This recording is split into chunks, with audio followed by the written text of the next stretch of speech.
ما يلفظ من قول إلا لديه رقيب عتيد. Tidak ada suatu kata yang diucapkannya, melainkan ada di sisinya malaikat pengawas yang selalu siap mencatat.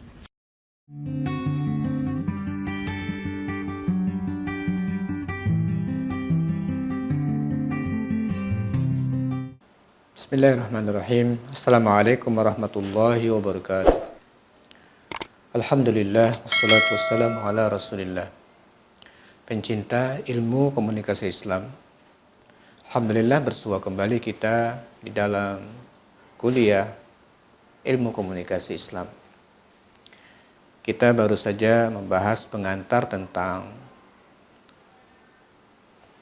salah satu media yang disediakan oleh Allah Subhanahu wa taala untuk berkomunikasi dengannya, yaitu zikir. Setelah kita bicara tentang salat sebagai media utama, setelah itu kita bicara tentang tilawah, dan kita antarkan kemarin tentang masalah zikir. Hari ini insya Allah kita masih lanjutkan tentang masalah zikir ini, dan kita dalam 2 episode yang akan datang, hari ini dan berikutnya, insya Allah akan membahas 73 manfaat zikir yang kita ambil dari buku ini, yaitu Al-Wabilus Shayyib yang kami kenalkan kemarin, karya Ibnu Qayyim Al-Jauziyah, yang buku ini membahas tentang zikir-zikir yang sangat bermanfaat bagi kehidupan setiap muslim. Beliau sepertiga daripada buku ini membahas tentang manfaat zikir, dan beliau menyebut sampai ada 73 manfaat zikir, dan tentunya dalam waktu yang sangat singkat seperti ini kita tidak akan bisa untuk mengkaji secara mendalam. Saya insya Allah hanya akan menyebutkan pokok-pokok daripada manfaat-manfaat yang disebutkan. Insya Allah kita akan lebih mengkajinya pada saat kita bicara tentang zikir secara mendalam dalam pertemuan-pertemuan yang berikutnya insya Allah, ya, di masa-masa yang akan datang dengan izin Allah Subhanahu wa taala. Pencinta ilmu komunikasi Islam, orang yang selalu memanfaatkan waktunya untuk berkomunikasi dengan Allah tentunya akan merasakan manfaat yang gak bisa dia pungkiri dalam kehidupannya. Oleh karena itulah kita perlu sekali untuk mengkaji tentang manfaat-manfaat tersebut, karena semakin kita tahu manfaatnya, semakin kita bersemangat insya Allah untuk melakukannya. Begitulah orang, ketika dia tahu ada manfaatnya, dia bersemangat untuk mengerjakannya. Tapi kalau dia nggak tahu manfaatnya, biasanya dia malas-malasan untuk melakukannya. Nah, kita perlu untuk mempelajari ini, dan dalam kitab Al-Wabilus Shayyib ini, kajian dari Ibnu Qayyim Al-Jauziyah, beliau menyebutkan ada 73 manfaat zikir. Sekali lagi, karena kesempatan kita sangat-sangat terbatas dan kita akan bahas 73 itu dalam 2 episode, maka saya akan menyampaikan hanya pokok-pokok tentang manfaat, sedangkan dalil-dalil tentang manfaat tersebut, kemudian bagaimana aplikasinya dan bagaimana nanti kita berusaha untuk merasakannya, silahkan kita akan mengkaji dan mempelajarinya pada sesi-sesi yang lain.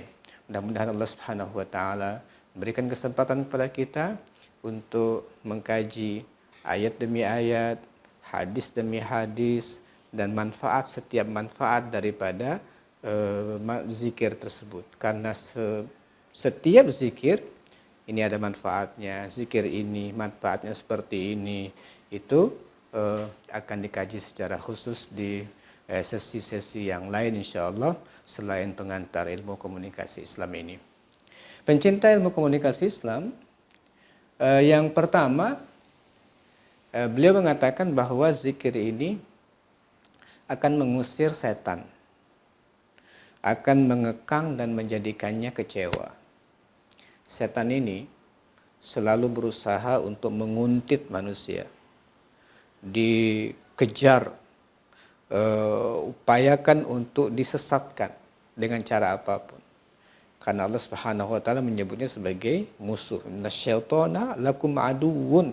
Setan itu untuk kamu musuh, dan tentunya mereka juga setan juga berusaha untuk mencari pengikut sebanyak-banyaknya. Nah, Rasulullah Shallallahu alaihi wasallam mengibaratkan orang akan selamat daripada kejaran setan ini kalau dia masuk ke benteng, dan benteng itu tidak bisa dimasuki oleh siapapun. Ketika dia masuk, dia tutup itu benteng sehingga siapapun tidak bisa untuk masuk ke benteng itu, baru dia akan selamat. Nah, tempat berlindung yang dijamin satu-satunya tidak bisa untuk diganggu setan adalah kepada Allah Subhanahu wa taala saja. Jadi, zikir ini akan mengusir setan, mengekang dan menjadikannya kecewa. Ini nomor satu yang harus kita jadikan tujuan utama zikir adalah minta perlindungan kepada Allah Subhanahu wa taala agar tidak diganggu, digoda oleh setan, karena ini luar biasa pengaruhnya dalam kehidupan kita. Yang kedua, akan membuat Allah ridho dengan kita. Insyaallah semakin kita dekat dengan Allah, lalu kita zikir kepada Allah Subhanahu wa taala, sering menyebut Allah Subhanahu wa taala, sering mengingat Allah Subhanahu wa taala, Allah akan ridho dengan kita. Nah, kalau Allah sudah ridho dengan kita, insyaallah apapun yang kita kehendaki, dan insyaallah Allah akan penuhi. Dan kalau Allah ridho dengan kita, apapun yang kita kehendaki insyaallah akan diberikan kemudahan oleh Allah Subhanahu wa taala. Nah, ini yang kedua, membuat Allah ridho dengan kita. Yang ketiga, menghilangkan rasa sedih dan gelisah dari hati manusia. Kadang-kadang hati yang sedih itu, gelisah itu, kita nggak tahu dari mana sumbernya, tetapi ketika kita mengingat Allah Subhanahu wa taala, insyaallah rasa sedih dan gelisah itu akan hilang dari hati manusia. Yang keempat, membahagiakan dan melapangkan hati. Ini konsekuensi ya. Ketika rasa sedih hilang, ya, ketika rasa sedih hilang dari hati manusia, maka insyaallah hati menjadi bahagia, dan tanda kebahagiaan hati adalah kelapangan yang kita rasakan di dalam hati kita. Kemudian selanjutnya, ketika hati itu bahagia, hati akan kuat. Ya, hati akan kuat. Jadi yang kelima ini menguatkan hati, dan ketika hati kuat, badan insya Allah akan juga kuat. Jadi menguatkan hati dan badan. Orang mengatakan bahwa sebenarnya sakit fisik itu bersumber dari batin yang sakit. Ketika batin kita, hati kita sehat, insya Allah badan kita pun akan merasakan freshnya, segarnya, dan kuatnya gara-gara hati kita yang tidak bermasalah tersebut. Kemudian yang keenam, menyinari wajah dan hati. Nggak bisa dipungkiri itu. Nggak bisa dipungkiri. Orang yang ahli zikir, banyak ingat Allah Subhanahu wa taala, ternyata itu berpengaruh kepada wajah mereka. Dan wajah itu sebenarnya pantulan daripada hati yang ketika dihujani dengan zikir yang banyak, ya, karena perintah Allah kita banyak berzikir, ya ayyuhalladzina amanu uzkurullaha dzikran katsira, ya, diperintahkan kepada kita untuk banyak berzikir kepada Allah Subhanahu wa taala. Kemudian hati yang bersinar itu akan tampak di wajah juga. Kemudian yang ketujuh, akan membuka lahan rezeki. Nah, ini juga kita perlu kejar sekali. Kenapa? Ketika Allah ridho dengan kita dekat dengan Allah Subhanahu wa taala, insya Allah rezeki itu salah satu di antara hak Allah Subhanahu wa taala untuk memberi kepada siapa, menahan kepada siapa. Insya Allah dengan banyak zikir kepada Allah Subhanahu wa taala, ini akan membuka peluang-peluang rezeki Allah Subhanahu wa taala. Kemudian yang kedelapan, menghiasi orang yang berzikir dengan pakaian kewibawaan, disenangi dan dicintai oleh manusia. Jadi ketika orang itu banyak berzikir kepada Allah Subhanahu wa taala, itu dicintai sama Allah, ya. Kemudian kecintaan Allah Subhanahu wa taala itu diturunkan ke muka bumi, lalu dia mendapatkan kewibawaan, diberikan oleh Allah Subhanahu wa taala kewibawaan, lalu disenangi dan dicintai oleh manusia. Dalam bahasa hadis disebut dengan yudha'lahu al-qabulu fil ardh, diletakkan untuknya, diberikan tempat di muka bumi, manusia menjadi senang dengan dia.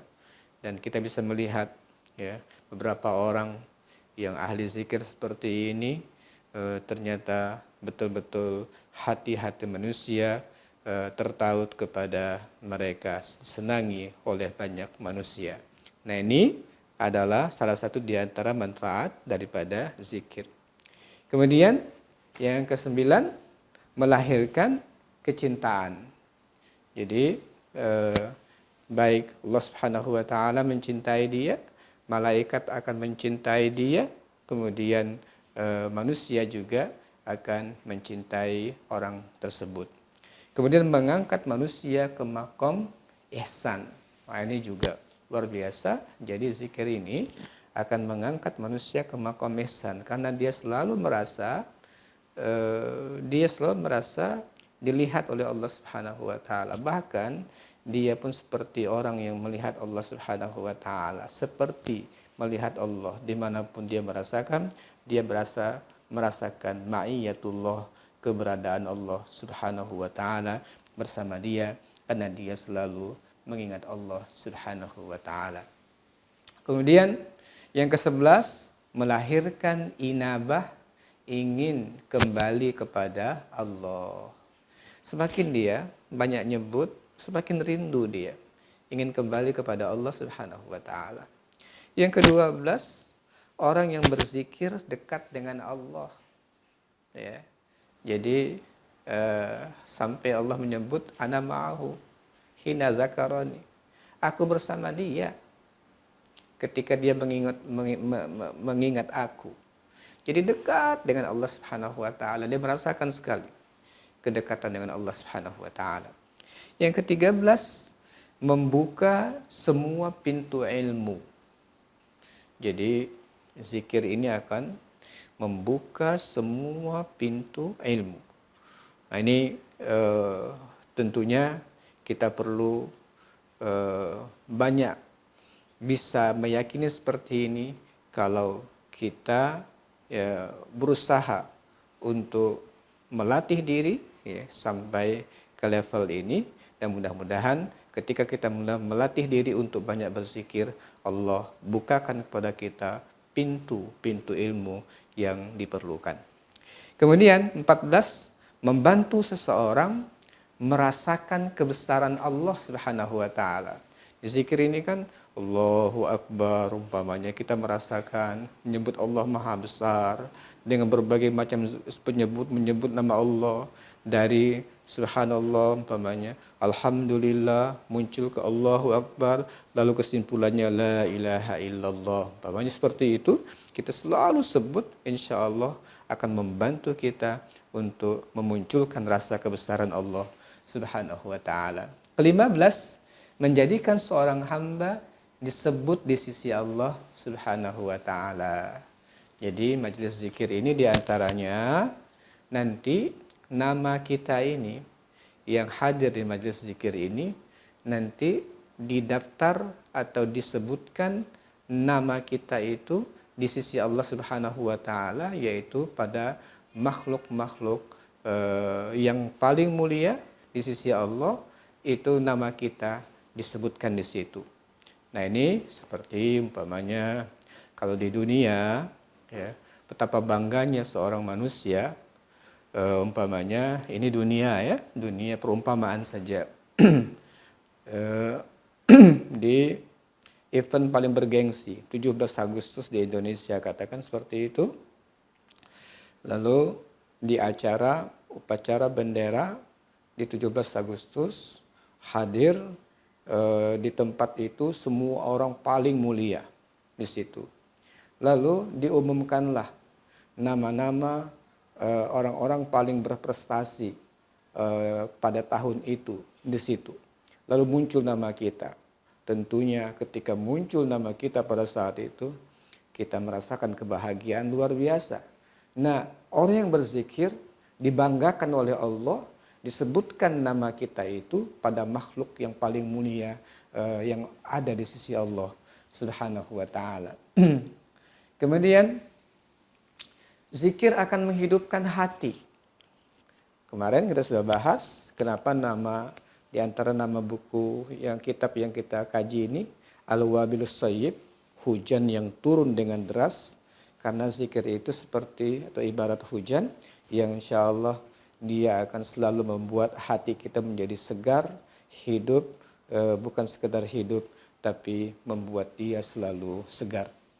Kemudian zikir juga adalah menjadikan makanan hati dan ruh. Jadi zikir itu disebut dengan qutur ruh, makanannya ruh. Membuat insya Allah kita akan selalu kenyang dengan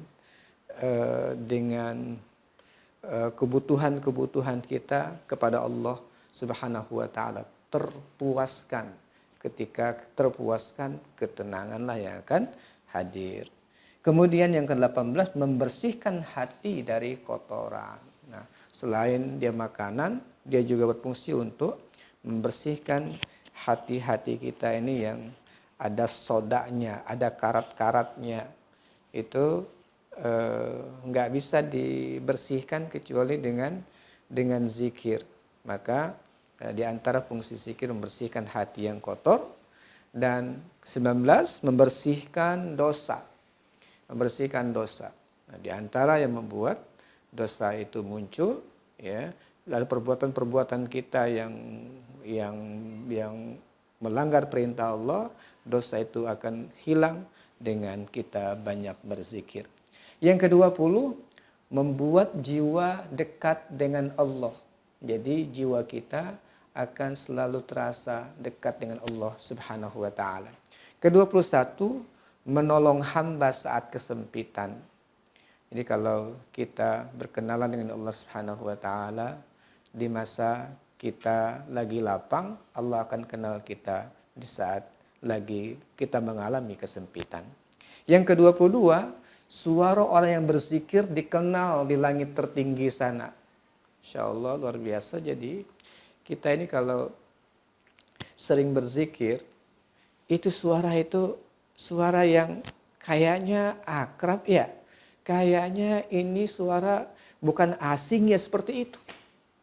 Ya. Jadi suara kita yang sering kita ucapkan menyebut nama Allah Subhanahu wa taala itu dikenal di sana, ya, dikenal bukan oleh Allah saja, oleh malaikat dikenal. Ya, dikenal. Ini bukan suara asing, terima ya Allah. Jadi kalau ada orang nggak pernah zikir, ya, lalu suatu saat dia punya masalah, lalu dia menyebut Allah, ini kayaknya nggak pernah dikenal di suara, bisa ditolak. Jadi dia seorang yang sering berzikir, insya Allah suaranya dikenal di langit sana. Kemudian insya Allah dia akan menjadi penyelamat dari azab Allah Subhanahu wa taala. Kemudian yang jelas 24, menghadirkan ketenangan. Jelas sekali itu bahwa Di antara manfaat zikir adalah menghadirkan ketenangan. Kemudian yang ke-25, menjaga lidah dari perkataan yang dilarang. Kenapa? Karena dia selalu menyibukkan lisannya, dibasahkan lisannya hanya untuk menyebut nama Allah Subhanahu wa taala, sehingga tidak ada kesempatan dan peluang mulutnya untuk melakukan atau mengucapkan kata-kata yang kotor. Pencinta ilmu komunikasi Islam, luar biasa manfaat-manfaat. Silahkan nanti dilihat ya di slide-slide-nya. Sekali lagi kita belum bicara tentang untuk membersihkan ini pakai zikir yang mana. Kita belajar manfaat secara global dulu. Dalam 2 episode ini kita akan belajar tentang yang global dulu. Nanti insya Allah kita akan belajar kalau untuk ini zikir apa yang kita akan dapatkan. Yang ke-26, majelis zikir adalah majelisnya malaikat. Dipenuhi sama malaikat itu majelis. Kita datang ke situ, baca kitabullah, lalu kita tadarus sambil mempelajari di situ. Di antara yang hadir adalah malaikat akan memenuhi ruangan itu untuk menyaksikan dan membersamai kita di majlis zikir tersebut. Yang ke-27, mendapatkan berkah Allah di mana saja. Ya, insyaallah kalau kita sudah kayak begini, di mana kita berada, berkah Allah menyertai kita, kita tidak akan merasakan kesulitan dimanapun kita berada. Yang ke-28, tidak akan merugi dan menyesal di hari kiamat. Ternyata di antara yang menyebabkan orang paling rugi dan menyesal di hari kiamat adalah tidak memanfaatkan lisannya selama di dunia untuk banyak mengingat Allah Subhanahu wa taala. Kemudian 29, berada di bawah naungan Allah di hari kiamat. Nanti akan dinaungi oleh Allah orang-orang yang ahli zikir ini. 30, mendapatkan ya pemberian yang paling berharga. Bahkan ya yang ke-29 tadi itu naungannya betul-betul ya dia termasuk kelompok VVIP begitu ya. Orang yang selalu zikir kepada Allah, bahkan dia menyendiri lalu matanya mengeluarkan air mata, membanjirkan air mata, itu masuk dari 7 golongan yang akan mendapatkan naungan dari Allah Subhanahu wa taala pada hari kiamat. Nah, 30, mendapatkan pemberian yang paling berharga dari Allah Subhanahu wa taala. 31, zikir adalah ibadah yang paling afdal ya. Di antaranya adalah afdaluz zikri la ilaha illallah. Kemudian yang 32, zikir adalah bunga dan pohon surga. Jadi zikir itu adalah bunga dan pohon surga. Jadi ketika kita menanam, menyebut subhanallah walhamdulillah wa la ilaha illallah Allahu akbar, setiap ucapan kita itu nanti ditanamkan satu pohon di surga. Masya Allah, luar biasa. Kemudian 33, mendapat kebaikan dan anugerah yang tak terhingga. Nggak tahu kita bagaimana pemberian Allah itu, kita hanya terkagum-kagum dan seolah-olah merasakan betapa banyak pemberian Allah yang kita nggak bayangkan. 34, tidak akan lalai terhadap diri dan Allah pun tidak melalaikannya. Jadi ketika orang yang selalu zikir, lawan dari zikir itu adalah lalai. Nah, dia tidak akan lalai dan Allah juga insya Allah tidak akan melalaikan orang yang zikir kepadanya. Dan 35, dalam zikir tersimpan kenikmatan surga dunia. Tidak ada lagi nikmat yang paling nikmat dalam menjalani kehidupan di dunia ini kecuali kalau kita bisa berzikir dan menikmati suasana zikir ini. Tidak ada kenikmatan yang lebih tinggi dibandingkan itu. Kemudian 36, mendahului seseorang hamba dalam segala situasi dan kondisi. Disebut dengan al-mufarridun. Ya, dia selalu terdepan. Dia selalu akan menjadi terdepan. 37, zikir adalah cahaya di dunia dan di akhirat, akan memberikan cahaya. Dan 38, zikir sebagai pintu menuju Allah Subhanahu wa taala. Ini jadi kalau kita berzikir ini akan seolah-olah untuk membuka pintu masuk bertemu dengan Allah Subhanahu wa taala adalah kita memperbanyak zikir kepada Allah Subhanahu wa taala. Pencinta ilmu komunikasi Islam, 38 dulu yang kita bahas pada episode hari ini. Insyaallah kita akan lanjutkan sisanya sekitar 35 lagi di episode yang akan datang. Mudah-mudahan kita selalu bisa membersamai channel ini untuk mendapatkan manfaat bersama-sama, menjadi ahli zikir, menjadi orang selalu berkomunikasi dengan Allah Subhanahu wa taala. Aqulu qauli hadza wa astaghfirullah li wa lakum. Assalamualaikum warahmatullahi wabarakatuh.